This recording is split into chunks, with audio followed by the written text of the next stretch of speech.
नमस्कार। अंधकार से प्रकाश की ओर गीता सत्य सार इस कार्यक्रम में आप सभी का स्वागत है। गीता के प्रकाश में हम अनेक चीज़ों पर चिंतन करते हैं। व्यक्ति गीता में जो कुछ भी लिखा हुआ है उसे जीवन में धारणा करने की कोशिश करे तो उसके जीवन में बहुत कुछ आसानी से संभव हो सकता है। ये कितना अच्छा होगा कि सुख और दुख दोनों ही परिस्थितियों में व्यक्ति समान रहे, ठंड गर्म दोनों ही परिस्थितियों में समान रहे। कई लोग सोचते हैं कि ये असंभव सी बात है, मगर इसको वास्तविकता में अगर व्यावहारिक जीवन में उतारा जाए तो हम सब के लिए लाभप्रद होगा। आइए गीता से जुड़े हुए कुछ ऐसे ही विषयों पर आज चर्चा करते हैं। हमारे साथ बातचीत के लिए स्टूडियो में गीता विदुषी डॉक्टर पुष्पा पांडे हैं। डॉक्टर पांडे, आपका स्वागत है। ओम शांति। गीता में ये बहुवर्णित श्लोक हैं, इससे मिलते जुलते हुए भी श्लोक हैं जहाँ पर यह बताया जाता है कि जो व्यक्ति सुख दुख लाभ हानि में एक समान रहे। जब ये बात कही जाती है तो लोग सोचते हैं क्या ऐसा वास्तविकता में संभव है? अगर संभव है तो वो किसके लिए संभव है? आज इसी विषय पर चर्चा करते हैं। आज इसी विषय पर 2 श्लोक हैं, पहले उन श्लोकों को सुन लेते हैं, फिर इस पर चर्चा करते हैं। जितात्मनः प्रशान्तस्य परमात्मा समाहितः शीतोष्णसुखदुःखेषु तथा मानापमानयोः। वे योगी जिन्होंने मन पर विजय पाली है, वे शीत ताप सुख दुख और मान अपमान के द्वंद्वों से ऊपर उठ जाते हैं। ऐसे योगी शांत रहते हैं और भगवान की भक्ति के प्रति उनकी श्रद्धा अटल होती है। ज्ञान विज्ञान तृप्तात्मा कूटस्थो विजितेन्द्रियः युक्त इत्युच्यते योगी समलोष्टाश्मकाञ्चनः। वे योगी जो ज्ञान और विवेक से युक्त होते हैं और जो इंद्रियों पर विजय पा लेते हैं, वे सभी परिस्थितियों में अविचलित रहते हैं। वे धूल पत्थर और सोने को एक समान देखते हैं। अब जब इन श्लोकों को हमने देखा कि ये 6ठे अध्याय के 7वें और 8वें श्लोक हैं, ये श्लोक बड़ी ही विस्तार से बताते हैं कि क्या क्या चीज़ें हैं। एक ऐसा व्यक्ति जिसने अपने आप को जीत लिया है, आत्मविजय हो गई है, उसके लिए शीत ताप एक बराबर है, जय विजय एक बराबर है इत्यादि। अब इस बात को समझने के लिए लोग सोचते हैं कि अगर ये अवस्था हो जाए तो हमारा उद्धार ही हो जाएगा। अब पहले ये समझें कि आत्मा के उद्धार की अवस्था क्या है, किसे हम आत्मा का उद्धार कहें। पहले तो आत्मा का उद्धार अर्थात कि आत्मा को अनुभूति करना।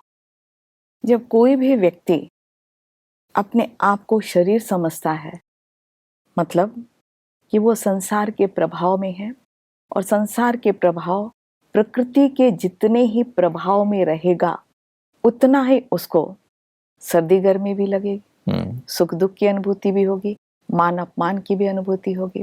लेकिन जितना जितना वो आत्मिक स्थिति का अनुभव करता जाएगा वो इन सब चीजों से दूर हो जाएगा। तो हमने क्या हुआ, आदत डाली प्रकृति के संबंध संपर्क में रहकर। जहाँ तक सर्दी गर्मी का सवाल है, काफी साल पहले जबकि कूलर भी नहीं था, बस एक पंखा बहुत सारे परिवार में चलता था और सब बड़े आराम से सोते थे।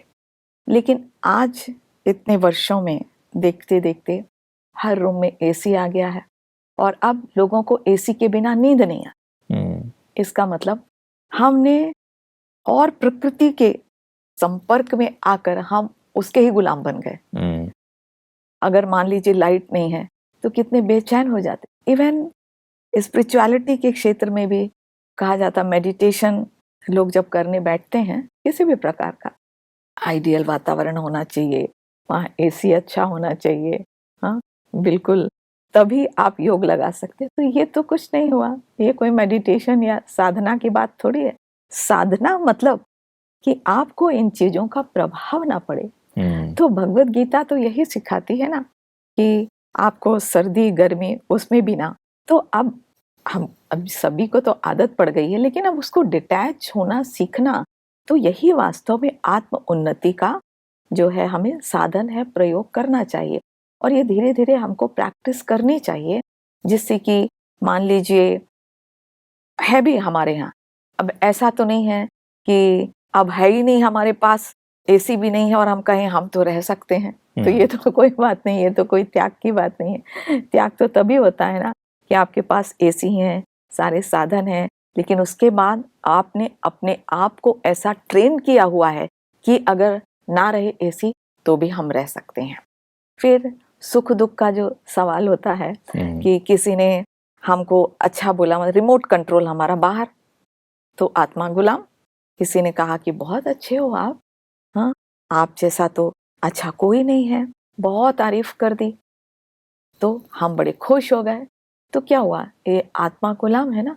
और फिर अगर किसी ने कुछ कहा, अब्यूज कर दिया थोड़ा सा भी कुछ, तो फिर हमें दुख की अनुभूति हो गई। हम कहते हैं बिल्कुल डिप्रेशन में ही चले गए कि हमने इतनी मेहनत की और इतनी मेहनत करने के बाद भी ये हमारी ऐसे बुराई कर रहे हैं या दिन भर हमको कुछ बोलते हैं, तो ये भी क्या दुख की अवस्था है। तो इवन जो हमको जो दुख की फीलिंग होती है वो भी वास्तव में क्या है, वो भी ठीक नहीं है ना, उसमें भी हम आ जाते हैं। तो फिर दुख के समय हमें क्या अनुभव करना है, मान लो कोई हमें दुख दे रहा है, तो उसमें हमें किस तरह का व्यवहार करना है और क्या सोचना है जिससे आत्मा अच्छी स्टेज में रहे, है ना। क्योंकि ये अगर स्वाभाविक रीति से जो मान लीजिए कोई हमको कुछ बोलता है, या मान लीजिए कोई परिस्थिति चारों तरफ दुख है, तो उसमें डिफरेंट स्टेजेस होती हैं। तो हम देखते हैं हम कौन से स्टेज में हैं। मान लीजिए कि यहाँ पर कोई दुख का वातावरण है और हमें उसका कोई फर्क नहीं पड़ता, उसको एपैथी कहते हैं, इनडिफरेंट। वो भी अच्छी अवस्था नहीं है कि सारे समाज में दुख है, सब कुछ है और आपको उसका कोई असर भी नहीं पड़ रहा है, आप मतलब कुछ सोचने के लिए भी तैयार नहीं हो, आप अपने सेल्फिश मोटिव जिसको कहते हैं वो भी ठीक नहीं है। और फिर दूसरा जो एक अवस्था होती है जिसको कहते हैं सिंपैथी, है ना। मतलब सिंपैथी कि हाँ ठीक है, दुख का है, आप उसको सहानुभूति दे रहे हो, लेकिन आपको ज़्यादा उसका असर नहीं पड़ रहा है। आप ऊपर ऊपर से आपने उसको कहा ठीक है, सिंपैथाइज किया, यहाँ हम आपके साथ हैं जो भी है, लेकिन अंदर आपको असर नहीं है। ये जो तीसरी स्टेज होती है वो होती है एम्पैथी, मतलब उसको फील करना और कि हाँ उस स्टेज को कि वो दुखी है तो मुझे भी वो अनुभव हो रहा है, मुझे भी करना चाहिए। लेकिन एम्पैथी भी जो होता है वो ऐसा नहीं कि अच्छी बिल्कुल हायर ग्रेड है, उसके ऊपर की स्टेज जो गीता सिखाती है उसके हायर स्टेज सिखाती है। क्योंकि एम्पैथी में भी क्या होता है, मेरे अंदर असर हो जाता है और उसमें आत्मा में कहते हैं ना अंदर प्रभाव पड़ जाता है। जो चौथी स्टेज है वो एक होती है कंपैशन। कंपैशन मतलब मैंने फील किया और उसको मदद करने की कोशिश की। कंपैशन वो भी एक अच्छी स्टेज है, लेकिन गीता और ऊंची स्टेज कहलाती, क्योंकि आपने सुना होगा कंपैशन फटीग, कि जैसे मेडिकल फील्ड में तो ये बहुत होता है, क्योंकि हम लोग संबंध संपर्क में आते हैं पेशेंट्स के, और पेशेंट क्या होते हैं, बहुत ज़्यादा दुखी होते हैं, हम उनको हेल्प करते हैं, लेकिन उनके साथ रहते रहते हमारे मिरर न्यूरॉन जो होते हैं वो भी एक्टिवेट हो जाते हैं, तो उनका असर भी आ जाता है। तो जो आत्मा की जो उन्नति होनी चाहिए वो नहीं होती है, धीरे धीरे धीरे वो थोड़ी सी लो फीलिंग आने लगती है, फटिगनेस आने लगती है। लेकिन जो गीता सिखाती है डिटैच्ड स्टेज, मतलब आप डिटैच होकर उसकी हेल्प करो। आप समझ रहे हो कि परेशान है, वो दुखी है, लेकिन आपके चारों ओर चूंकि आपने वो प्रैक्टिस की हुई है डिटैच्ड स्टेज की, तो आपको उसका असर नहीं आता है। इसलिए दुख का भी आप पर प्रभाव नहीं होना चाहिए, तब कहेंगे हाँ आपकी आत्म उन्नति हो रही है। इवन दादी जान की ये बहुत सुंदर बात कहती थी कि अगर आपको कोई क्रोध करता है और आपको दुख की अनुभूति होती है, इसका मतलब आपके अंदर भी क्रोध है, तो आपकी जो आत्मा की स्टेज है वो अच्छी नहीं है। मतलब वो गुस्सा तो वो कर रहा है, लेकिन जो दुख की फीलिंग है वो मेरे क्रोध के कारण, जो इंटरनल जो मुझे क्रोध आ रहा है वो, तो उसको जब हमको चेंज करना है कि हाँ, जब मैं अपने एटीट्यूड चेंज करती हूँ कि नहीं, मुझे तो आत्मिक अच्छी स्थिति में रहना है, तो फिर मैं कि ये जो क्रोध कर रहा है उससे मेरी सहनशीलता बढ़ रही है, और ऐसी जो भी ज्ञान की बातें हैं अगर मैं सोचती हूँ तो मेरी आत्मा के जो डिग्रेडेशन नहीं होता, मेरी उन्नति होती है। इसी प्रकार जो मान अपमान है उसमें भी समान रहना, तो जब हम समान रहते हैं तब ही आत्मा का उद्धार हो सकता है, नहीं तो नहीं हो सकता। 3 बातें जैसे इसमें ये बताई हैं, और इसमें एक चौथी बात बताई है, जितात्मा, मतलब कि जिसने अपनी इंद्रियों पर जीत पाया हुआ है। तो वो भी जिसने जीत पाया है, तो वो भी उसके जो आत्म उन्नति रहती है उसको कह सकते हैं कि वो आत्मा का उद्धार हो रहा है। जो 5वीं बात जो बतलाई है इसमें, और सुंदर बात बताई है कि आत्मा के उद्धार की अवस्था अर्थात उसकी बुद्धि जो है वो परमात्मा पे ही रहती है, मतलब उसका कनेक्शन परमात्मा पे रहता है, तब कहेंगे कि हाँ, आत्मा का उद्धार हो रहा है, ये उसकी अवस्था है। जब हम इन श्लोकों को ध्यान से देखते हैं तो पता चलता है कि कितनी बारीकी से चीज़ें समझाई जा रही हैं इसमें। श्लोक का एक और हिस्सा ये कहता है कि ज्ञान विज्ञान तृप्तात्मा। अब बहुत सारे हमारे दर्शकों के लिए ज्ञान विज्ञान तो शब्द समझ में आते हैं, मगर ज्ञान विज्ञान से तृप्त आत्मा का क्या अर्थ है? क्या विज्ञान का अर्थ है, क्या ज्ञान है, और इन दोनों से तृप्त होने का अर्थ क्या है? तो आज जो व्यक्ति है वो ज्ञान को बहुत अलग अलग चीजों में लेता है, लेकिन गीता क्या कहती है? इवन वेद उपनिषद इनको भी कहते हैं कि इसमें बहुत ज्ञान भरा पड़ा है, लेकिन गीता तो कुछ और कहती है। गीता तो ये कहती है कि जो ज्ञानी है, जिसको कि ब्राह्मण कहा गया, उसमें गीता में वो शब्द यूज करते हैं ब्राह्मण, ज्ञानी को ब्राह्मण कहते हैं, कि ब्राह्मणों के लिए जो वेदों का ज्ञान है वो तो वैसा ही है जैसे कि जिसने परमात्मा को प्राप्त कर लिया है। तो बड़ा जलाशय, जो हम पहले भी अध्याय 2 में इसको डिस्कस करके आए हैं, कि जैसे बड़ा जलाशय जो होता है जिसमें बहुत सारा पानी है, तो वो उसको प्राप्त हो गया है। तो ये वेदों के जो ज्ञान है छोटे छोटे जलाशय के समान है। असली ज्ञान इसमें जो गीता में बतलाया कि मैं ही आकर ज्ञान और विज्ञान की समझ देता हूं। वेदों में बताए हुए जो कर्म कांडों के आधार पर तुम्हारी उन्नति नहीं हो सकती, मैं जो ज्ञान विज्ञान समझाता हूं उससे ही तुम्हारा उद्धार होना है। तो ये ज्ञान कौन सा ज्ञान देते हैं? भगवान गीता में यही ज्ञान देते हैं, आत्मज्ञान, कि आत्म अनुभूति करो, उससे ही तुम्हारे जीवन में सुख, शांति, पवित्रता, प्रेम, आनंद आएगा, वो फ्लो होगा। दूसरा परमात्मा ज्ञान, वो भी वास्तव में ज्ञान है। और ये संसार, इस संसार का ज्ञान कहते हैं, ये सतयुग, त्रेता, द्वापर, कलयुग, ये युगों का ज्ञान जो इस संसार में चलता है, कैसे चलता है, कर्म आपको किस तरह से करने हैं, तो इस संसार में कैसे करने हैं, ये सारा भगवान इसको ज्ञान कहते हैं। अब विज्ञान क्या है? विज्ञान अर्थात जैसे जो साइंस कहते हैं ना, तो साइंस कहाँ तक पहुंच पाया है? चंद्रमा तक पहुंच पाया है, रॉकेट वहां तक पहुंच गया है, और बहुत सारे ग्रहों की ओर जा रहा है, लेकिन उसके ऊपर तो नहीं जा पाया। तो भगवान के अनुसार यहाँ विज्ञान ये है कि जो भौतिक विज्ञान के ऊपर भी जो स्थान है, वहां जो आप पहुंच जाते हो, जिसको कि परम धाम कहा गया, जो अब साइलेंस की शक्ति के आधार पर पहुंच जाते हो, वो वास्तव में विज्ञान है। तो जहां साइंस खत्म होता है वहां साइलेंस प्रारंभ होता है। मतलब उस जगह को आप 2 नेत्रों से नहीं देख सकते। साइंस की बातें, साइंस की चीजें तो आप 2 आंखों से देख सकते हो, भले उसके लिए बड़े बड़े इलेक्ट्रॉन माइक्रोस्कोप लगाए जाएं, लेकिन आप देख तो सकते हो ना। लेकिन ये जो विज्ञान जो बतलाया गया है परम धाम, इसको आप दो आंखों से देख ही नहीं सकते। इसको देखने के लिए आपको तीसरा नेत्र खोलना पड़ेगा, जो स्वयं भगवान ही देता है।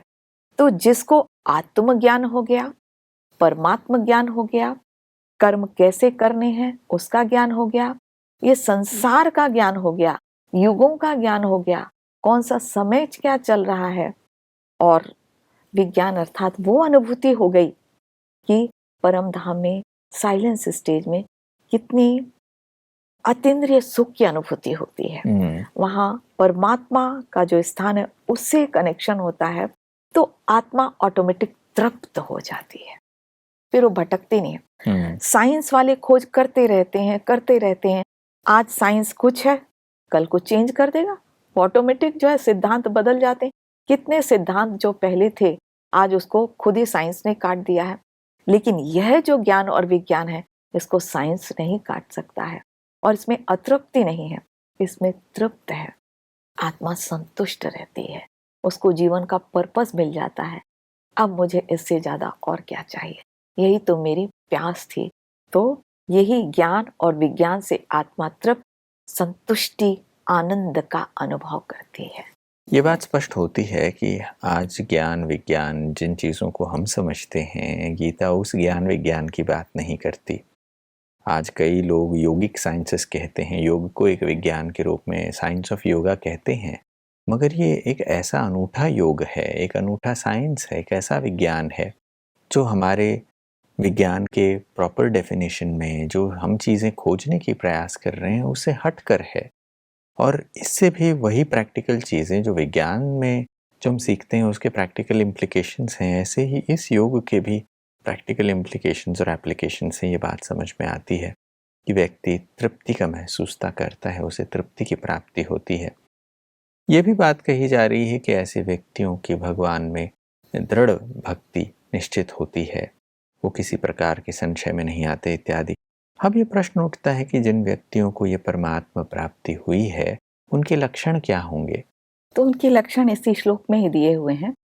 वो तृप्त तो रहता ही है, क्योंकि उस परमात्मा की प्राप्ति हो गई है जिसके लिए लोग खोजते रहते हैं, भटकते रहते हैं, जंगल जंगल जाते हैं।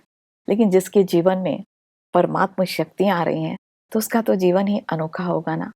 तो जैसे इस श्लोक में दिया हुआ है कि उसके लिए सोना पत्थर वो सब एक समान होता है, उसमें कोई फर्क नहीं पड़ता कि उसको अलग अलग वो देखिए कि अरे ये सोना है तो इसके पीछे लग जाएगा।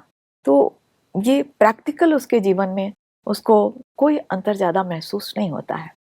तो एक व्यक्ति था, वो काफ़ी वो ज्ञानी ही उसको लोग कहते थे, लेकिन धन उसके पास बहुत नहीं था, और जो उसकी पत्नी थी वो भी उसके समान ही थी और ज्ञानी ही थी एक तरह से उसको, और दोनों बहुत अच्छा जीवन जीते थे। लेकिन सिर्फ उतना ही धन कमाते थे जितना उनको चाहिए था, उससे ज़्यादा वो शाम को बांट देते थे, जितना भी रहता था वो बांट देते थे, क्योंकि वो तृप्त थे और बस बैठकर फिर शाम को अपना समय अच्छे से यूज़ करते थे। पर दोनों साथ में बैठकर भगवान को याद करते थे, इस तरह से अच्छे अच्छे बाकी भी सेवा करते थे, अलग अलग क्षेत्र में वो कार्य करते थे। तो एक बार क्या हुआ कि दोनों रास्ते में आ रहे थे, तो जो पति था वो आगे था, तो वहाँ से घुड़सवार जा रहा था, उससे एक पोटली सी बहुत बड़ी गिरी। तो उसने देखा, पति ने, कि अरे ये तो काफ़ी धन है और इसमें काफ़ी सोना और सारे जेवर वगैरह हैं। तो उसने कहा कहीं ऐसा ना हो कि मेरी पत्नी देख ले और उसके अंदर जो है ये भान जागृत हो जाए। तो उसने फिर उसको एक तरफ चुपचाप ऐसे छुपा रहा था, वो मिट्टी में दबा रहा था। तो उसकी पत्नी आई और देखा ये क्या कर रहे हो। तो अब वो झूठ तो नहीं बोलता था क्योंकि ज्ञानी था। तो उसने कहा कि देखो मैं झूठ तो नहीं बोलूँगा, लेकिन मेरे मन में ये संकल्प आया कि कहीं ऐसा ना हो कि तुम मेरे पीछे आ रही हो और तुम्हारे मन में थोड़ा सा भी आ जाए कि इतना सारा धन है, बहुत सारा है, इसको तो हम किसी भी चीज़ में, दूसरे की उसमें भी यूज़ कर सकते हैं, सेवा में भी यूज़ कर सकते हैं, कहीं भी यूज़ कर सकते हैं। तो मुझे ऐसा संकल्प चला, तो मैंने इसको मिट्टी से मैं छुपा रहा था कि यहीं छोड़ के हम चले जाएंगे। तो उसके पत्नी जो है उसको कहा, तुमने आज तक मुझे पहचाना नहीं इसका मतलब, और इसका मतलब है कि तुम्हारे अंदर ये थोड़ा सा ये अंतर है कि कंकड़ है कि सोना है, मेरे लिए तो दोनों एक समान है। अवश्य तुम्हारे मन में है इसलिए तुम इसको छुपा रहे थे, मेरे लिए कोई फर्क नहीं पड़ता है कि कंकड़ है कि पत्थर है, सोना है। तो क्या मुझे आपने अभी तक पहचाना नहीं? तो वास्तव में ये एक योगी की एक स्थिति होती है, उसका मन कहीं भटकता नहीं है और जो परमात्म प्राप्ति से तृप्त रहता है, तो उसके लिए जैसे बाकी निशानियां बताई जो पहले ऊपर बताया ना कि किस तरह से वो की शिकायत नहीं करता। मान लो कि कोई बहुत ज्ञानी है, योगी है और बहुत गर्मी में है, तो शिकायत नहीं करेगा मुझे एसी चाहिए। नहीं तो आज तो लोगों को क्या हुआ, बहुत अच्छे सन्यासी और सब कुछ हैं लेकिन एसी ही चाहिए। हाँ, कितने भी बड़े योगी हैं, लेकिन जो परमात्मा प्राप्तियों से संपन्न है वो नहीं होगा। उसको ऑटोमेटिक वो त्याग कर सकता है, क्योंकि त्याग नहीं करेगा तो इसका मतलब कि वो इस दुनिया में ही फंसा हुआ है, उसको वो अपने आप को डिटैच नहीं कर पाता है। बहुत ही सुंदर ये बात बताती है कि ये लक्षण योगियों के क्या हैं, जिनको ये प्राप्ति हो गई है वो तृप्त रहते हैं। वो गर्मी, सर्दी, लाभ, हानि इत्यादि अनेक चीज़ उन्हें प्रभावित नहीं करते। वो एक ऐसी मुक्त अवस्था में है, ये बात समझ में आती है।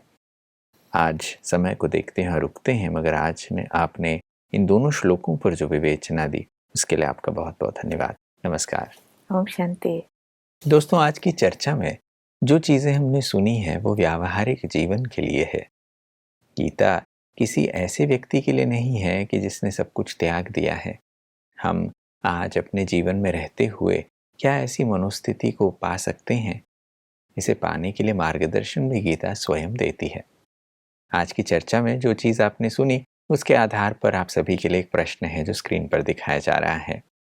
इस प्रश्न के 4 उत्तर के ऑप्शंस हैं। इनमें से एक सही उत्तर है जिसे चुनकर आप दिए गए नंबर पर व्हाट्सएप कर सकते हैं। साथ ही आज की चर्चा में आपके मन में कोई प्रश्न उठा हो, अगर कोई बात आप कहना चाहते हैं तो इसी नंबर पर व्हाट्सएप करके आप हमें भेज सकते हैं। आज का प्रश्न है, ज्ञान विज्ञान से तृप्त व्यक्ति की पहचान क्या है? ऑप्शन ए, बहुत अधिक जानकारी होना। ऑप्शन बी, दूसरों को प्रभावित करना। ऑप्शन सी, आत्मज्ञान और परमात्म ज्ञान से भरपूर आंतरिक तृप्ति। ऑप्शन डी, सब कुछ त्याग देना। इन चारों में से सही उत्तर को आप लिखकर इस व्हाट्सएप नंबर पर मैसेज करें। कल के एपिसोड में प्रश्न पूछा गया था, मन जीते जगत जीत का सबसे व्यावहारिक अर्थ क्या है? इसका सही ऑप्शन था ऑप्शन सी, अपने रिएक्शंस और चॉइसेस पर नियंत्रण। आज गीता के प्रकाश में जिन विषयों पर चिंतन किया है वो सभी हमारे लिए मार्गदर्शन का काम करेंगी, ऐसी शुभ आशाएं हैं। अगले एपिसोड में फिर मुलाकात होगी, तब तक के लिए नमस्कार।